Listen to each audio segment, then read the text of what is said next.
వెళ్లేందుకు మొరాయిస్తున్న NVS-02 ఉపగ్రహం. ఇస్రో ప్రయత్నాలు విఫలం.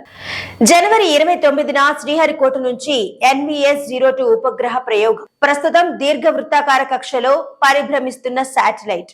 నావిగేషన్ వ్యవస్థకు ఇది సరైన కక్ష కాదన్న ఇస్రో. థ్రస్టర్లు మండించి నిర్దేశిత కక్షలోకి పంపే ప్రయత్నాలు విఫలం. ఆక్సిడైజర్ వెళ్లేందుకు తెరుచుకొని వాల్వులు. భారత అంతరిక్ష పరిశోధన సంస్థ ఇస్రో ఇటీవలే తన 100వ ప్రయోగం ద్వారా నింగిలోకి పంపిన నావిగేషన్ ఉపగ్రహం NVS-02 కక్షలోకి వెళ్లేందుకు మొరాయిస్తోంది. దానిని నిర్దేశిత కక్షలో ప్రవేశపెట్టేందుకు శాస్త్రవేత్తలు చేస్తున్న ప్రయత్నాలు ఫలించడం లేదు. స్పేస్ క్రాఫ్ట్ లోని థ్రస్టర్లు ప్రజ్వలిల్లేందుకు మొరాయిస్తున్నట్లు ఇస్రో తెలిపింది.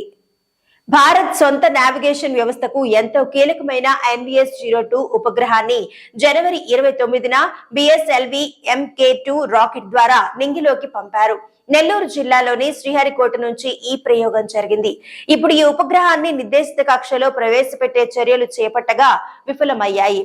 థ్రస్టర్లను ప్రజ్వలిల్లేలా చేసేందుకు ఆక్సిడైజర్ ను పంపాల్సి ఉండగా అది వెళ్లే వాల్వ్లు తెరుచుకునేందుకు మొరాయిస్తున్నట్లు ఇస్రో తెలిపింది. ప్రస్తుతం ఈ ఉపగ్రహం దీర్ఘవృత్తాకార జియోసింక్రనస్ ట్రాన్స్ఫర్ ఆర్బిట్ GTOలో భూమి చుట్టూ తిరుగుతోంది. నావిగేషన్ వ్యవస్థకు ఈ కక్ష సరైనది కాదు.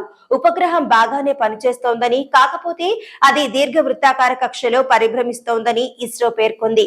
ఇదే కక్షలో నావిగేషన్ కోసం ఈ ఉపగ్రహాన్ని ఉపయోగించుకునేలా ప్రత్యామ్నాయ వ్యూహాలను ఉపయోగించుకుంటామని పేర్కొంది.